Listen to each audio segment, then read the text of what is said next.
Assalamualaikum warahmatullahi wabarakatuh. Bismillahirrahmanirrahim.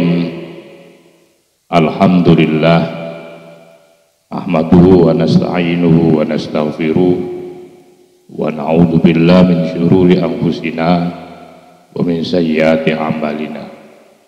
May yahdihillahu fala mudhillalah wa may yudlil fala hadiyalah. Asyhadu an la ilaha illallah wahdahu la syarika lah wa asyhadu anna Muhammadan abduhu wa rasulan nabiyya ba'da. Qala al-mu'allif rahimahu ta'ala wa nafa'ana bihi wa bi ulumihi wa bi anwarihi wa bi asrarihi wa bi barakati fid dharain. Amin.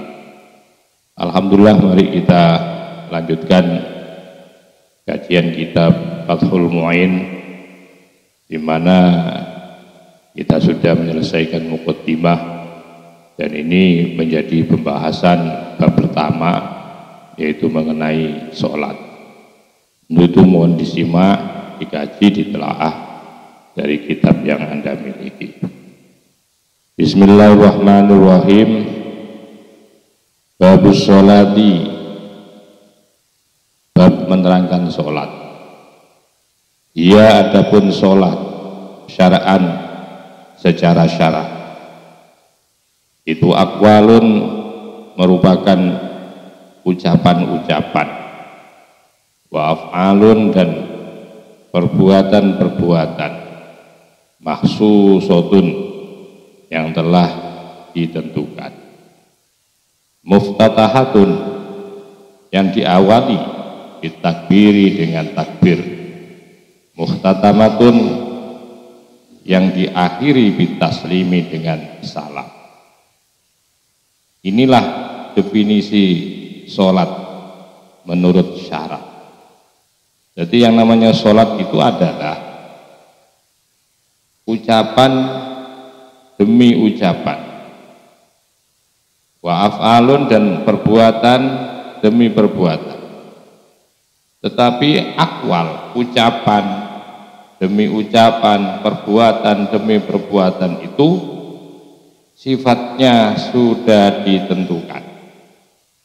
Artinya bahwa tidak semua ucapan dan perbuatan itu kemudian dinamakan sholat. Jadi ucapannya, kata-katanya yang disampaikan, yang diucapkan itu adalah sesuai dengan tuntunan syariat yang telah diajarkan oleh baginda Rasul SAW. Begitu juga perbuatan-perbuatan atau pekerjaan-pekerjaan yang dilakukan, itu juga tidak semua perbuatan, tapi perbuatan atau pekerjaan yang sudah dikhususkan, yang sudah dijelaskan oleh baginda Rasul SAW. Itu namanya sholat. Ditandai dengan apa itu? Kaifiyahnya adalah muftatahatun bitakbir, di mana sholat itu dibuka, diawali dengan pembacaan takbir. Nah, takbir ini dengan ucapan Allahu Akbar itu masuk ke dalam ranah akwal. Nah, akwal itu juga banyak. Setelah membaca atau memulai mengawali dengan takbir, kemudian dilanjutkan dengan bacaan, yaitu iftitah, ya, surat iftitah dengan kabiro walhamdulillahi katsiro itu, dan selanjutnya, dan kemudian dilanjutkan dengan bacaan Fatihah dan ayat-ayat yang lain. Itu yang disebutkan dengan istilah akwal. Sementara itu juga ada di situ af'al.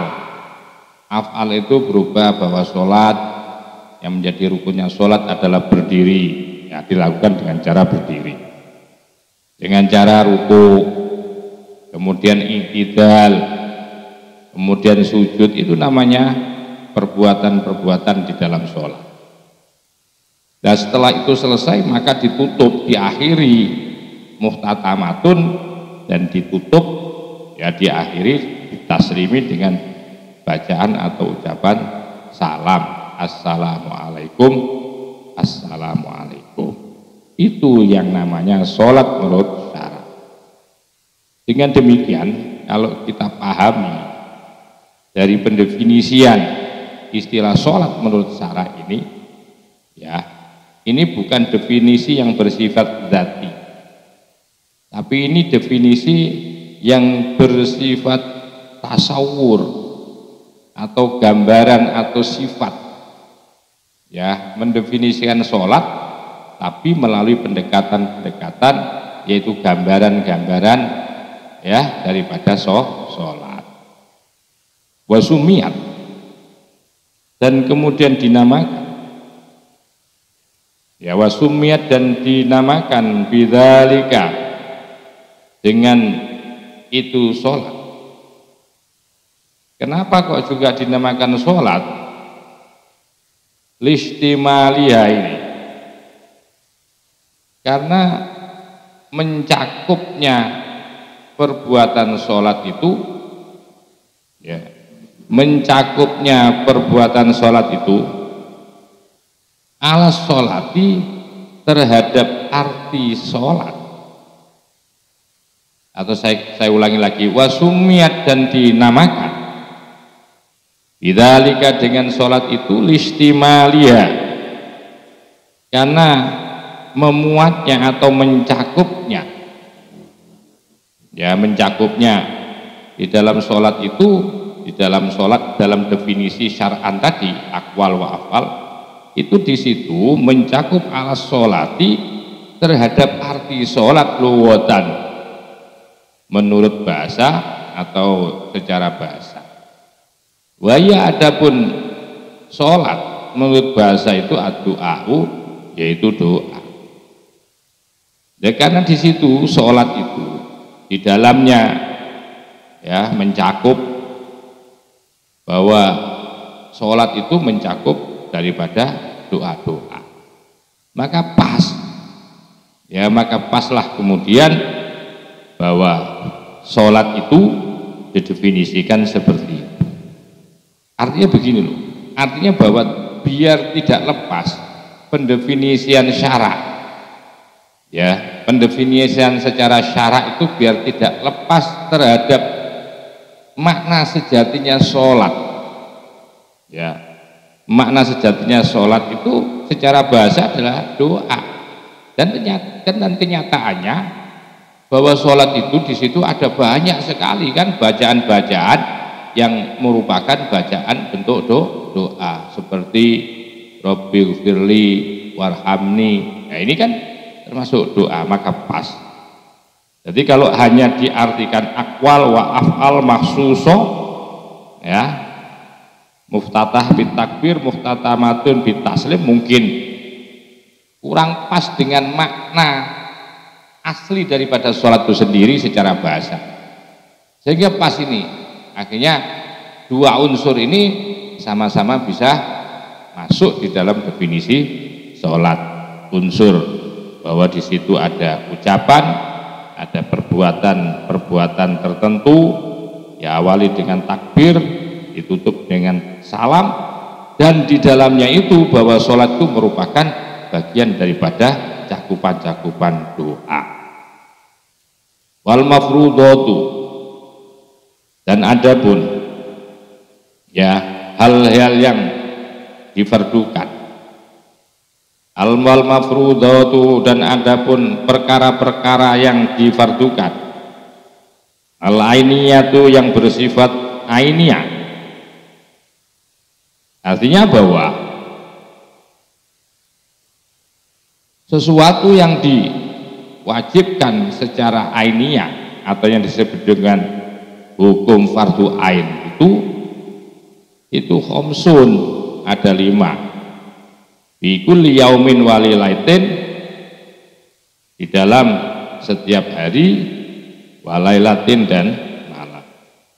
Artinya itu bahwa sholat yang hukumnya fardu ain itu ada 5. Ya, sesuatu yang difardukan yang hukumnya fardu ain itu ada 5. Apa yang difardukan dengan hukum fardu ain itu ya tidak lain yaitu sholat 5 waktu itu. Artinya bahwa yang diwajibkan oleh Allah kepada hambanya ini di dalam 1 hari 1 malam itu yaitu melaksanakan sholat selama 5 kali. Maklumatun yang telah diketahui minat dini dari agama bidoruroti secara doruri. Artinya bahwa fardunya sholat yang dihukumi fardu ain ya, sholat 5 waktu itu loh yang dilakukan 1 hari 1 malam 5 kali itu semuanya sudah ya sudah diketahui ya sudah maklum semuanya itu bersumber dari agama. Bidoruroti dengan cara doruri, artinya doruri itu bahwa sholat itu bukan hasil karya, sholat itu bukan hasil pemikiran, sholat itu bukan hasil usaha, tapi sholat itu sudah merupakan doruriyah, sudah dibuatkan oleh Allah, sudah dipaket oleh Allah ya, karena itu sudah dipaket sehingga menjadi hukum wajib fardu ain pada setiap orang muslim, maka fayakfuru, maka kufur hukumnya siapa jahidua, orang yang mengingkari atau orang yang membangkang terhadap sholat, karena ini sudah merupakan atau bersumber dari agama di mana sholat itu merupakan doruro ya, merupakan satu paket yang memang dibuat ya, diperintahkan, diwajibkan oleh Allah, sehingga setiap muslim itu tidak boleh ada yang membangkang, menolak, menentang terhadap perintah sholat, maka itu akan dihukumi kufur. Orang yang membangkang terhadap kewajiban sholat fayakfuru, maka kufurlah siapa jahidua, orang yang membangkang kepada sholat. Sudah jelas ini sudah. Walam tajtami, dan tidak berkumpul apa hadhil khamsu, sholat 5 waktu ini diwairi nabiyina, pada selain Nabi kita Muhammadin, yaitu kanjeng Nabi Muhammad sallallahu alaihi wasallam. Artinya sholat 5 waktu ini ya itu tidak terjadi pada nabi-nabi yang lain selain Nabi Muhammad ya, hanya Nabi Muhammad lah ya yang diperintahkan untuk melaksanakan sholat 5 waktu. Nabi-nabi yang lain itu tidak mendapatkan paket 5 waktu ini ya. Mereka di antara nabi itu ada yang paketnya itu 1 waktu cuma, ada yang hanya sholat subuh tok, ada yang sholat duhur saja, ada yang sholat maghrib saja, satu-satu. Sementara Nabi kita Muhammad sallallahu alaihi wasallam itu beliau menerima yaitu kewajiban melaksanakan sholat yaitu 5 waktu ini berkumpul dalam 1 hari 1 malam. Ini yang merupakan luar biasa dari umat Nabi besar Muhammad sallallahu alaihi wasallam. Wa furidot, dan telah difardukan, artinya telah diwajibkan apa sholat Lailatul Isra'i, tepatnya yaitu di malam Isra Mi'raj, ba'dan nubuwati, yaitu setelah kenabian. Artinya bahwa kewajiban melaksanakan sholat 5 waktu itu diwajibkan pada malam Isra Mi'raj, dan itu terjadi setelah Nabi diangkat sebagai seorang Rasul. dengan jeda yaitu bi asyri sinina wa salasati asyurin, yaitu 10 tahun 3 bulan setelah kenabian. Baru kemudian beliau dipanggil untuk menerima kewajiban yang namanya sholat itu melalui proses Isra Mi'raj. Dan nerimanya pun istimewa ini, tidak seperti ibadah yang lain. Kalau ibadah haji Nabi tidak dipanggil, ibadah zakat juga begitu, tidak harus dipanggil untuk menghadap kepada Allah. Tapi begitu ada perintah ibadah yang namanya sholat, Nabi tidak cukup diperintahkan, tapi Nabi dipanggil lebih dulu ya, untuk menerima perintah itu langsung menghadap kepada Allah Subhanahu wa taala, yaitu dalam peristiwa Isra dan Mi'raj. Kapan tepatnya itu? Lailatas sab'in wa ishrina, tepatnya pada malam 27 min Rajab, dari bulan Rajab. Itu tepatnya.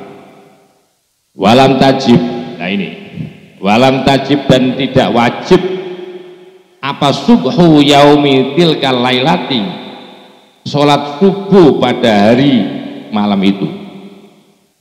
Artinya pada saat Nabi ya setelah sowan kepada Allah, ketika setelah ditimbali Allah dan kemudian pulang membawa perintah melaksanakan sholat, Nabi sebelum subuh itu fajar beliau sudah datang. Akan tetapi ketika beliau baru datang itu tidak kemudian langsung menjalankan sholat subuh, karena pada waktu itu yang namanya sholat subuh itu betul sudah diperintahkan untuk melaksanakan kewajiban sholat, tapi pada awal mula beliau datang sholat subuh masih belum dikategorikan yaitu wajib dilaksanakan. Artinya Nabi belum atau tidak melaksanakan subuh pada waktu itu. Kenapa? Li'adamil ilmi, karena belum mengetahui ya, karena belum mengetahui bikaifiyatiyah, belum tahu ilmunya bikaifiyatiyah tentang tata cara pelaksanaan sholat. Karena Nabi waktu itu betul menerima perintah ya, tapi belum tahu bagaimana kaifiahnya sholat, sehingga pada waktu awal mula beliau datang dari Isra Mi'raj tidak kemudian langsung sholat subuh, tapi beliau ya karena masih belum tahu tutorialnya, nah Nabi tidak kemudian langsung mewajibkan. Akhirnya pada saat pelaksanaan sholat zuhur baru kemudian malaikat Jibril rawuh suwan kepada Kanjeng Nabi untuk memberikan yaitu tutorial tentang sholat ya, sholat zuhur. Kemudian Nabi ya diajari oleh malaikat Jibril. Innama tajibu, bahwasanya wajib apa al-maktubatu, yaitu 5 waktu.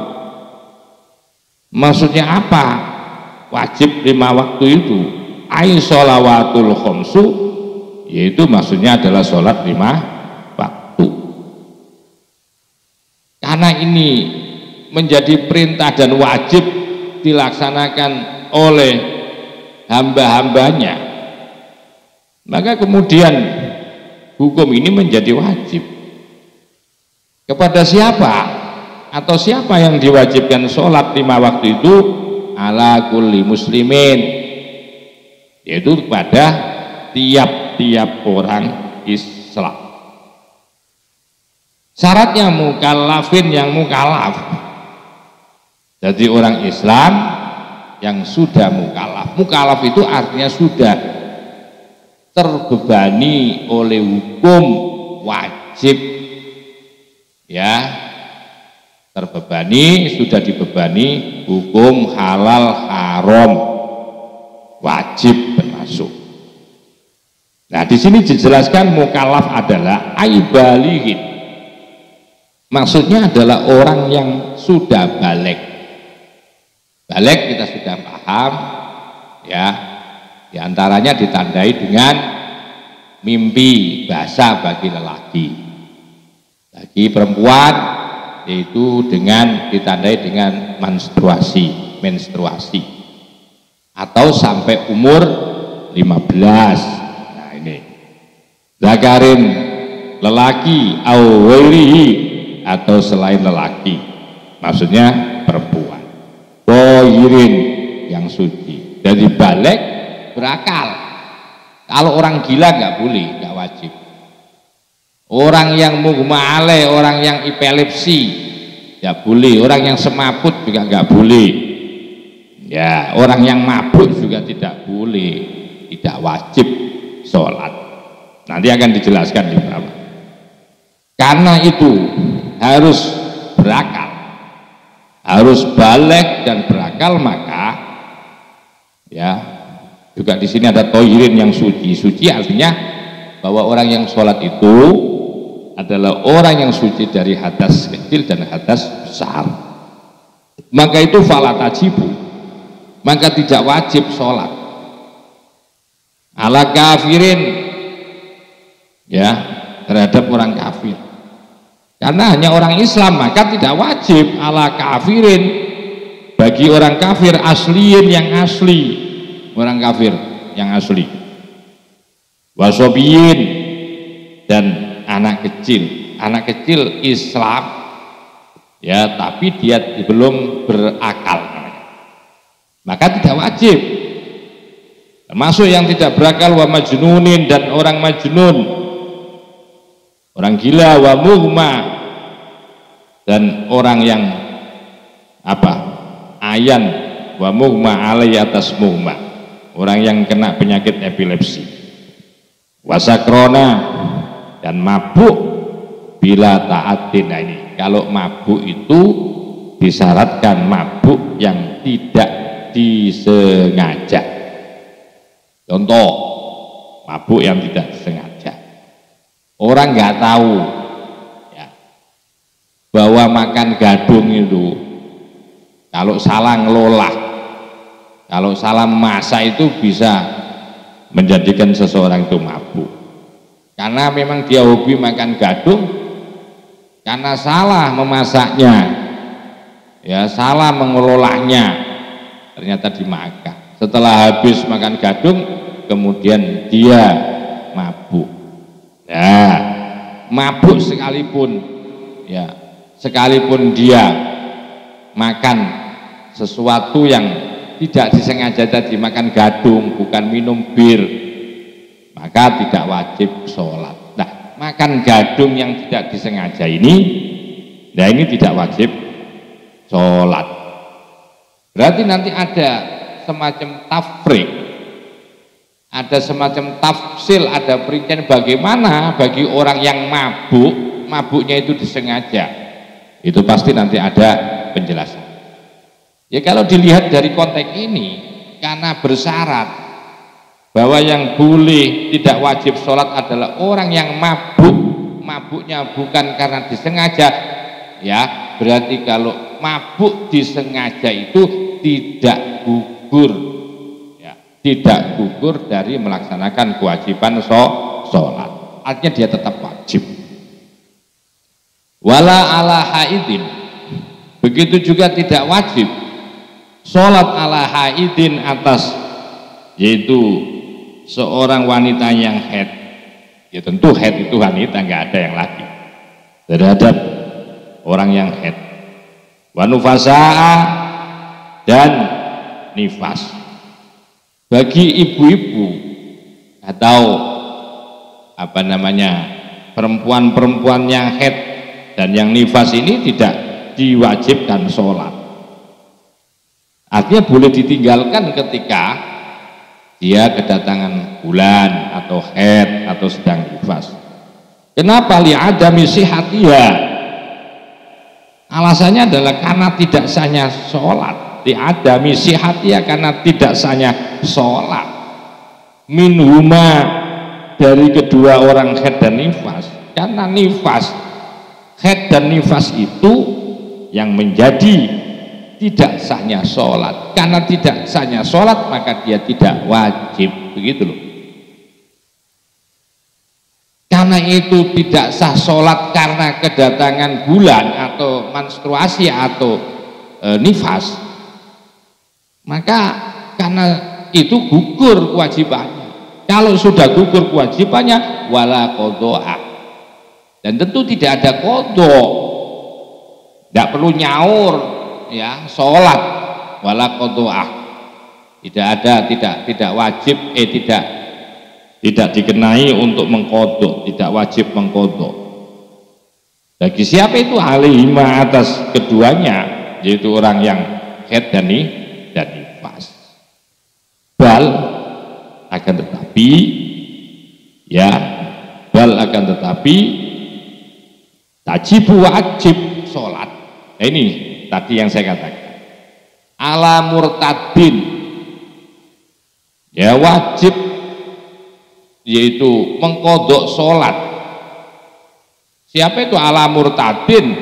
Terhadap orang yang murtad. Orang murtad itu adalah orang yang keluar dari agama Islam.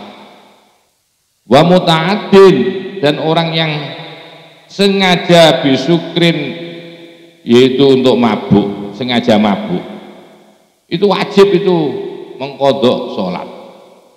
Kalau begitu, kalau orang yang baru masuk Islam, artinya ini yang dimaksudkan kafir asli ya ini. Jadi kalau kafir asli tidak pernah Islam sama sekali itu maksudnya. Maka ketika dia masuk Islam, dia tidak wajib mengkodok dari sekian tahun sholat yang ia tinggalkan, karena dia dikategorikan sebagai kafir asli. Sedangkan kafir asli tidak punya kewajiban melaksanakan sholat. Berbeda dengan kafir yang tidak asli atau istilahnya adalah murtad. Bagi orang murtad maka wajib selama berapa tahun dia murtad. Kalau 5 tahun murtad, maka 5 tahun pula dia harus mengkodok sholat. Demikian juga tadi bahwa orang mabuk yang tidak disengaja itu tidak wajib sholat. Mahum mukhalafahnya bagi yang mabuk disengaja, maka dia wajib mengkodok sholat yang ditinggalkan. Maka itu di sini disebut wa muta'addin bisukrin, bal tajibu ala murtadin wa muta'addin bisukrin. Akan tetapi wajib sholat bagi orang yang murtad dan orang yang sengaja mabuk. Wayak dulu, wayuk talu, dan diberikan hukuman mati. Ai maksudnya siapa? Al muslimu, orang Islam. Karena ini sholat ya, hukumnya wajib dengan syarat-syarat yang sudah ditentukan tadi, mukallaf, ai balighin akilin. Maka ketika ada seorang muslim yang sudah memenuhi syarat untuk sholat kok kemudian meninggalkan, maka wayuktalu, maka dikenai hukuman mati. Ai al muslimu maksudnya adalah orang Islam, al mukallafu yang sudah mukallaf, atau yiru yang suci, orang mukallaf yang sudah suci. Ya, suci itu artinya tidak dalam keadaan hadas kecil maupun besar. Hadan sebagai hukuman. Dengan cara apa itu hukumannya? Bidurfi unuqihi, dengan dipukul lehernya, artinya dipancung lehernya muslim tadi, gara-gara jadi dibunuh. Jadi dibunuh, diberi hukuman mati. Orang muslim yang sudah mukallaf, yang suci, hukuman bentuknya adalah dipancung. Kapan itu mereka itu diberikan hukuman pancung seperti itu? In akhrojaha, ketika akhrojaha mengeluarkan siapa? Muslim. Ha akan sholat 5 waktu, gitu loh. akan sholat. Ya ketika akhraja juga bisa ada dan meninggalkan, tidak mengerjakan sholat. Maksudnya al-maktubata, yaitu sholat yang telah ditentukan waktunya, amidan hale, dengan cara sengaja. Ini yang kena hukuman panjung. Kalau dia meninggalkan sholat dengan sengaja, ya dengan sengaja meninggalkan sholat, artinya kan menentang ini kan. Karena sholat itu merupakan perintah, dan perintah sholat ini hukumnya wajib langsung dari Allah, maka itu akan dikenai hukuman mati dengan cara dipancung orang muslim yang sudah mukallaf. Kemudian dia in akhrajaha, ketika dia mengeluarkan akan sholat al maktubata, maksudnya sholat yang telah diwajibkan amidan dengan cara sengaja. An waktu jam'in, ya keluar, ini ta'aluknya itu kepada akhraja ini. Jadi an waktu jam'in, dari waktu berkumpul atau waktu jamak, dari waktu jamak lah, yaitu bagi sholat maktubah, artinya dia keluar, ya kewajiban sholatnya itu memang sengaja dia mengeluarkan waktu sampai waktu jamak pun dia tidak juga melaksanakan. Contoh begini, ada orang tidak sholat duhur, ternyata mungkin barangkali nanti akan dikumpulkan di sholat asar menjadi jamak takhir. Ternyata sampai jamak takhir, sampai waktu asar pun ternyata dia tidak melaksanakan sholat. Nah seperti itu. Sebaliknya, atau bagaimana ingkana kaslan, ingkana itu pun jika karena ada,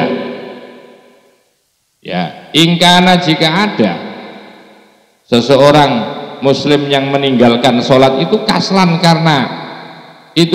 karena malas, ma'itiko diwujubia, disertai masih beriktikot, masih meyakini dalam hatinya tentang wajibnya sholat. Jadi sekalipun katanya, sekalipun orang itu, ya sekalipun orang itu malas itu pengertiannya orang itu masih mempercayai dan meyakini bahwa yang namanya sholat itu hukumnya wajib, tapi dia malas. Sekalipun itu dia akan dikenakan hukuman mati ini katanya.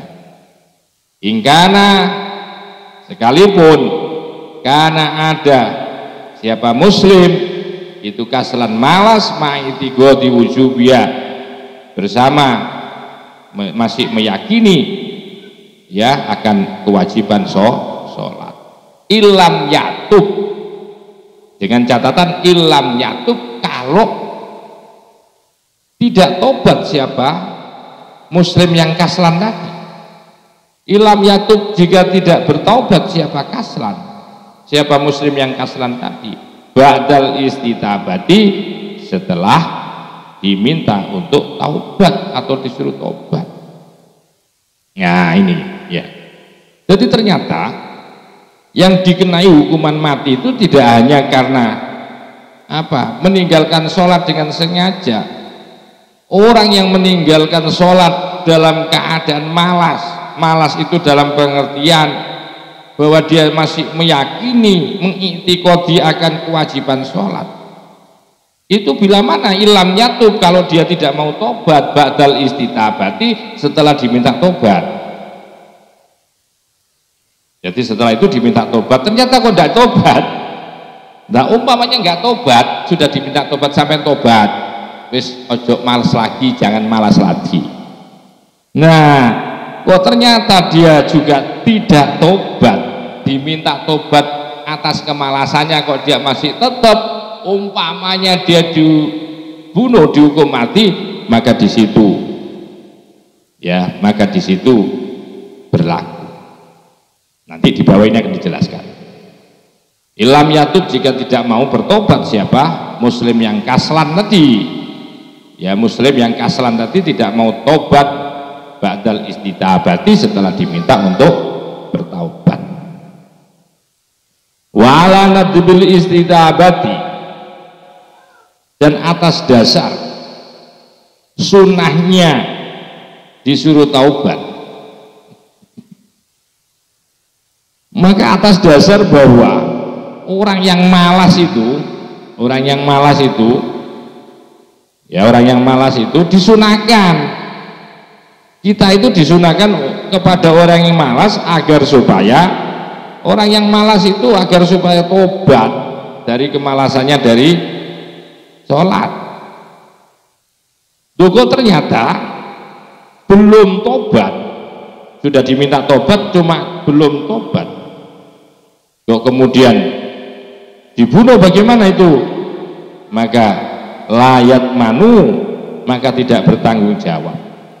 Siapa man, orang kota lahu yang menghukum mati hu kepada si kaslan qoblat taubati, sebelum taubat.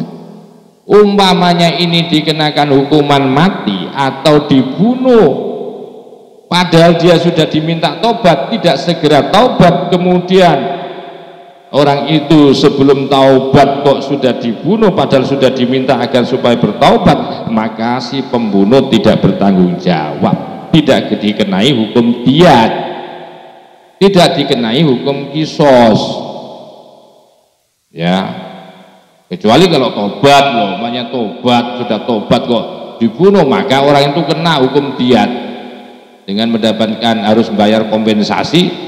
Kalau diat itu sekitar 100 onta.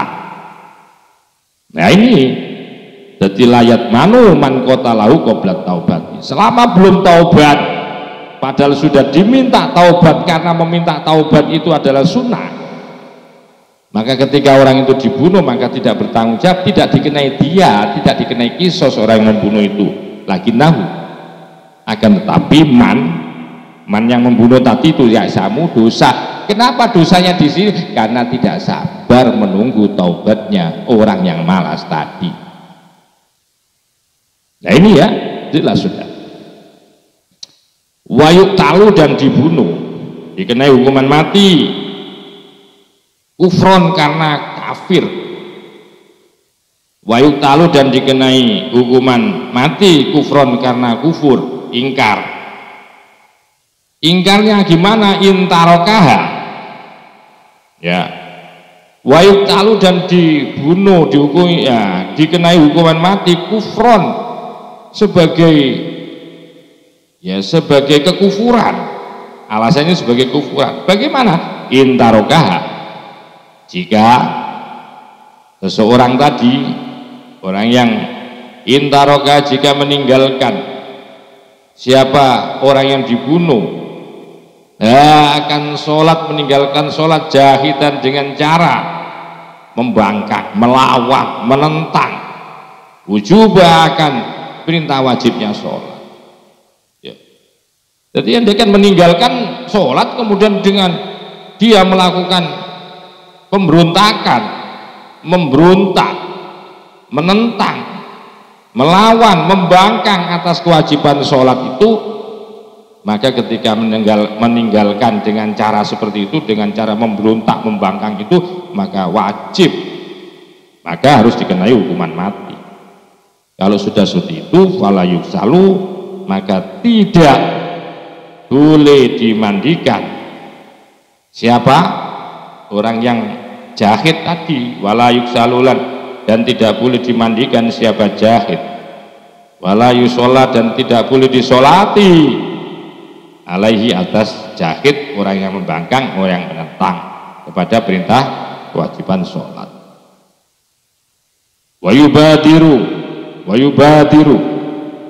dan bersegeralah siapa? Man, orang maro, yang telah lewat, bifaitatin, dengan meninggalkan sholat, wujuban dengan cara wajib.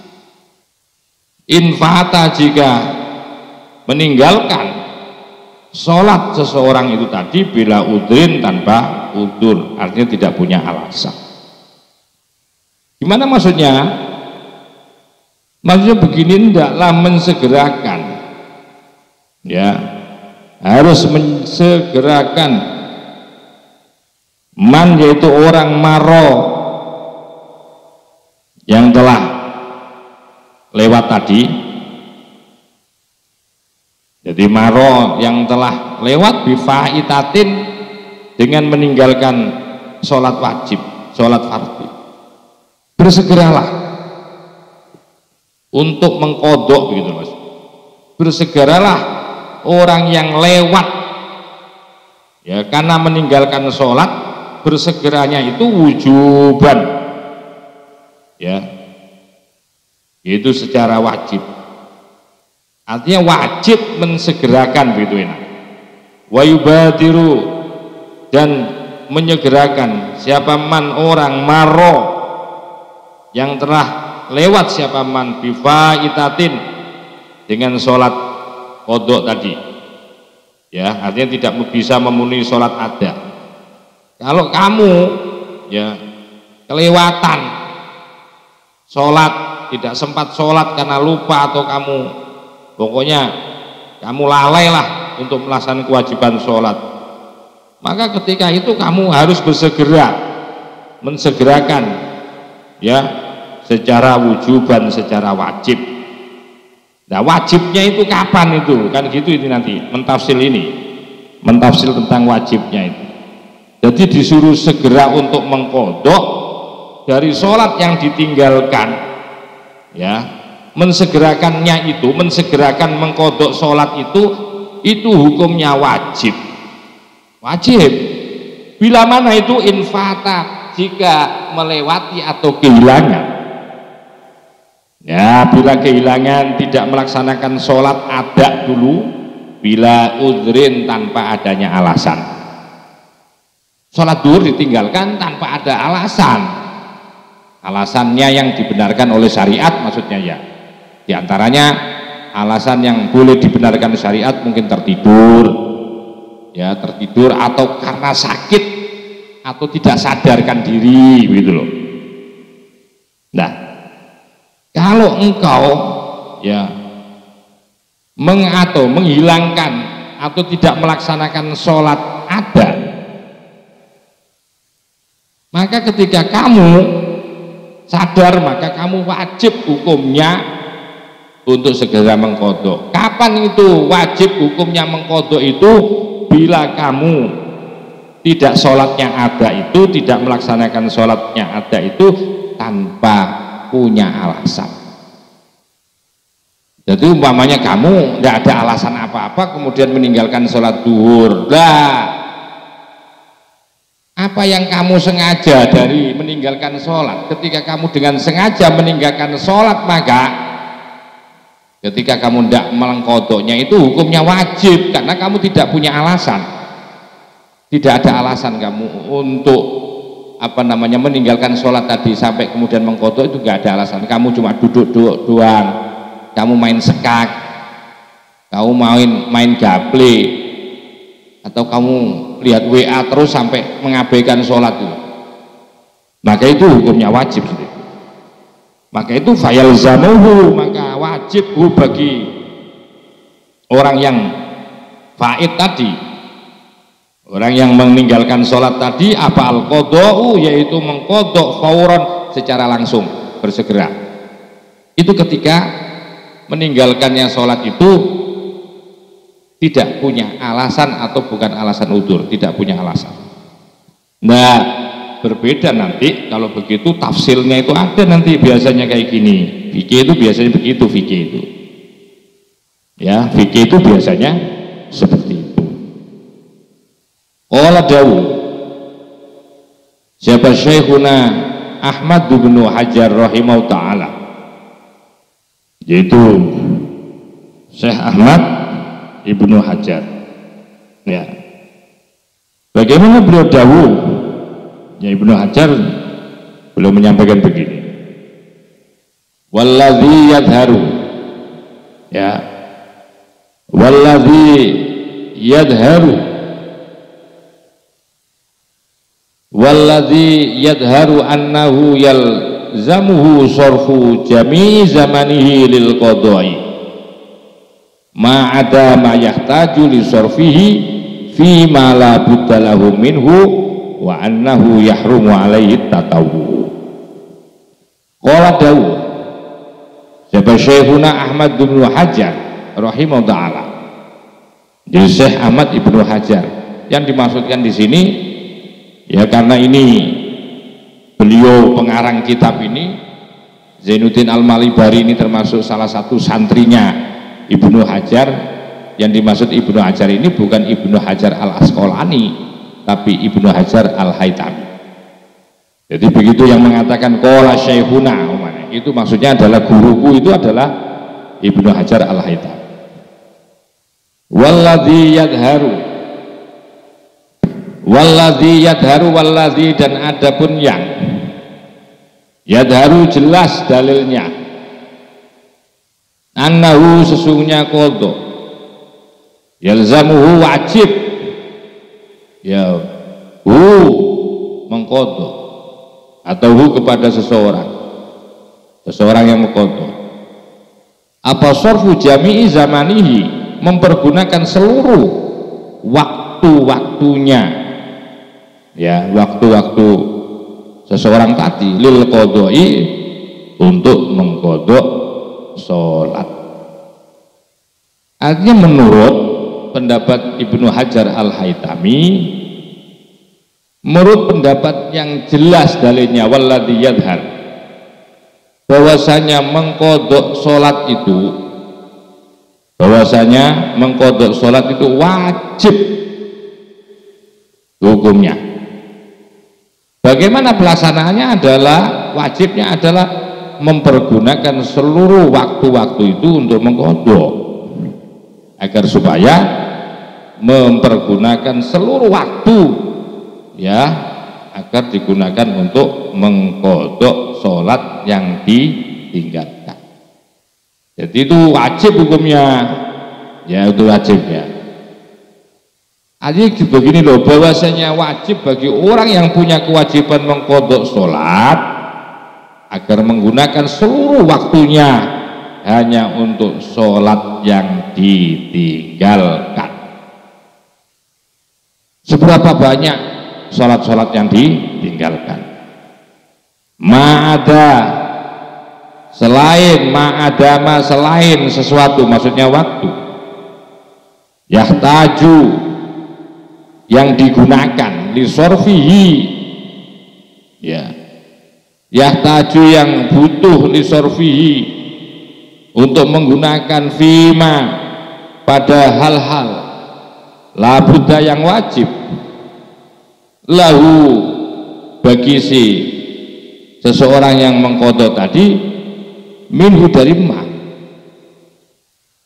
artinya bahwa selain waktu yang digunakan untuk hal-hal yang wajib baginya, itu wajib. Artinya begini, kecuali bahwa selain waktu, maksudnya selain waktu itu, ya kalau nanti waktunya itu miliknya waktu yang wajib mengerjakan sesuatu itu, maka jangan digunakan untuk mengqadha. Umpamanya sampean, ya enaknya gini, punya kewajiban setiap harinya itu menjaga apa, rel kereta api,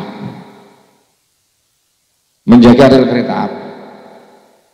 Maka pada saat itu kamu selain waktu-waktu, itu kan begitu kan, seluruh waktu yang selain menjaga rel kereta api itu kamu gunakan untuk mengqadha, kecuali selain kamu melaksanakan kewajiban. Maka pada waktu melaksanakan kewajiban itu jangan kamu gunakan untuk mengqadha sholat. Itu katanya menurut pendapat yang jelas dalilnya seperti itu caranya. Jadi pergunakan seluruh waktu-waktu ini, kecuali waktu di mana kamu harus mendahulukan kewajiban-kewajiban dari pekerjaanmu atau amaliyamu. Atau misal ketika sudah sampai waktu maghrib, ya sudah maghribnya begitu maksudnya. Atau dalam pengertian yang lain, ketika Anda punya rutinitas wajib yang tidak bisa ditinggalkan, maka jangan digunakan untuk mengqadha sholat. Wa annahu, dan sesungguhnya, ya, wa annahu dan sesungguhnya seseorang itu, wa annahu dan sesungguhnya mengqadha, wa annahu dan sesungguhnya seseorang itu yahrumu haram alaihi atasnya apa at-tatawwu, yaitu sholat sunnah. Artinya saking pentingnya, wa annahu dan sesungguhnya seseorang itu yahrumu haram alaihi atas man, atas orang tadi, apa at-tatawwu, yaitu melaksanakan tatawu. Jadi kecuali yang tadi ya, yang kecuali sesuatu yang wajib yang memang tidak bisa selain waktu yang digunakan untuk hal-hal yang wajib baginya, bahwa kemudian haram baginya ya mendahulukan melaksanakan yaitu sholat sunnah dan kemudian mengabaikan terhadap sholat qadha. Makanya itu wa annahu sesungguhnya seseorang itu yahrumu haram alaihi atas man apa at-tatawwu, yaitu melaksanakan sholat tatawu, sholat sunnah. Wa yubadiru binadban, nah ini wa yubadiru dan bersegeralah bi dengan mengqadha sholat, enak gitu aja dah.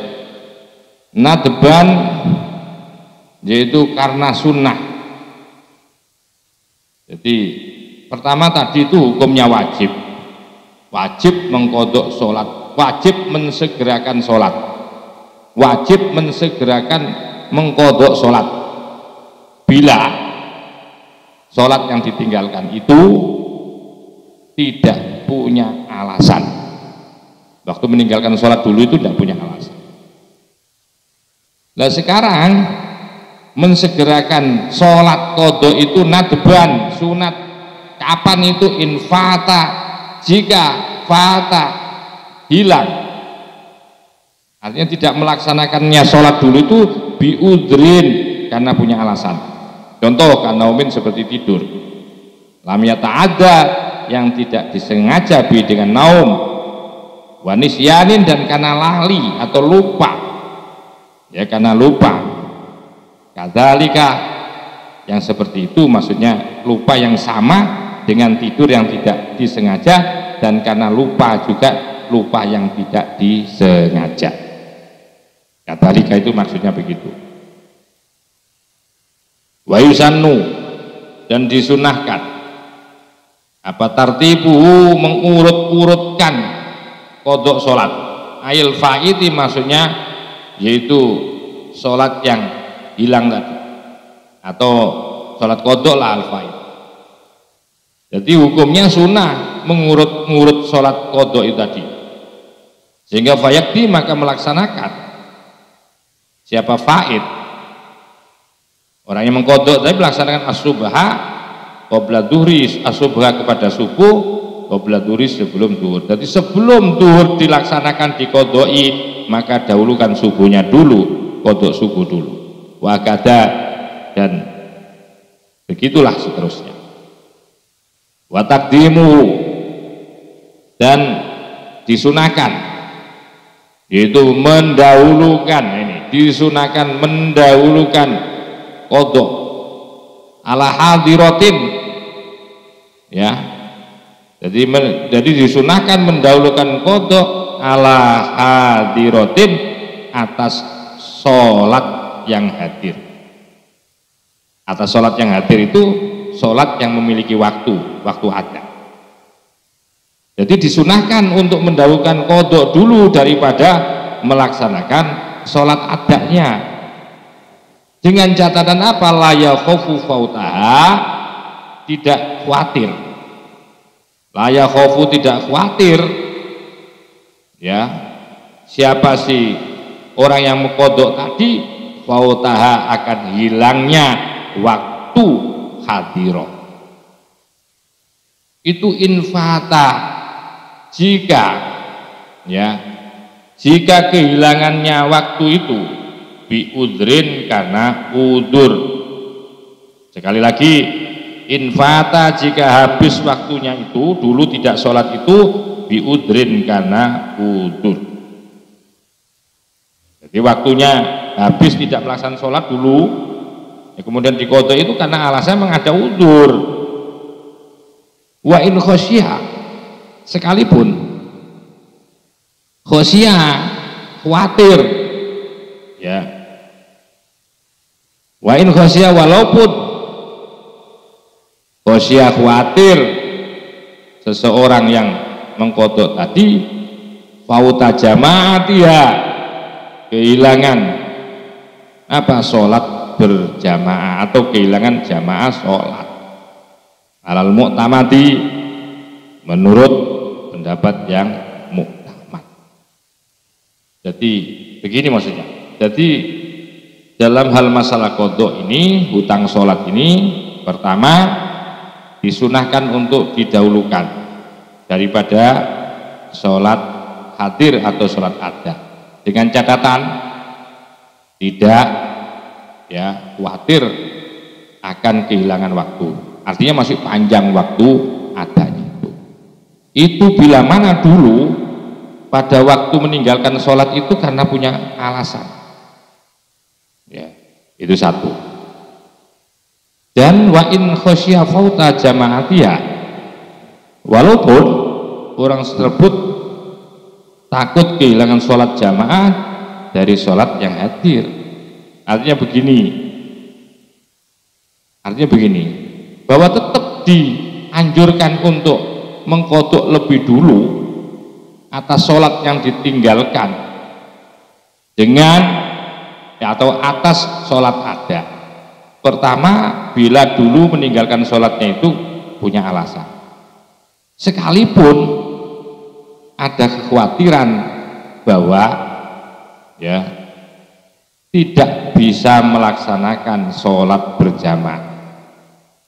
Artinya walaupun sampai meninggalkan sholat jamaah, nggak nutut jamaah karena melakukan qadha dulu, itu lebih bagus begitu. Jadi qadha dulu sekalipun sampai nggak nutut jamaah nggak apa-apa.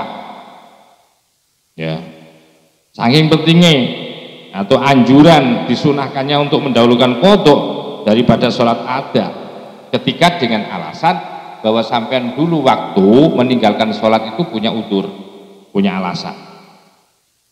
Karena sampean punya alasan, maka sampean disunahkan untuk mengqadha dulu. Nanti berarti ada tafsil bagaimana kalau tidak punya alasan, pasti begitu. Maka sekalipun sampean kehilangan waktu jamaah nggak apa-apa, masih tetap dianjurkan, disunahkan mendahulukan mengqadha sholat sekalipun sampean nggak nutut berjamaah dengan imam. Luar biasa. Wa idza fata, nah ini beda. Fa idza fata, apabila fata hilang, habis waktunya sholat dulu, bila udrin, tanpa ada alasan, fayajibu, maka wajib takdimuhu, yaitu mendahulukan. Wajib ini hukumnya mendahulukan qadha alaiha, atas sholat ada. Itu kalau sampean meninggalkan sholat dulu itu tidak punya alasan, maka hukumnya wajib mendahulukan qadha daripada sampean, yaitu mendahulukan sholat ada. Wajib ini, kalau tadi itu sunnah yang pertama. Alasan sunnahnya itu yaitu diudrin karena ada alasan. Nah sekarang meninggalkan sholat dulu, kehabisan waktu sholat dulu itu karena tidak punya alasan. Karena tidak punya alasan, maka wajib hukumnya mendahulukan qadha daripada ada.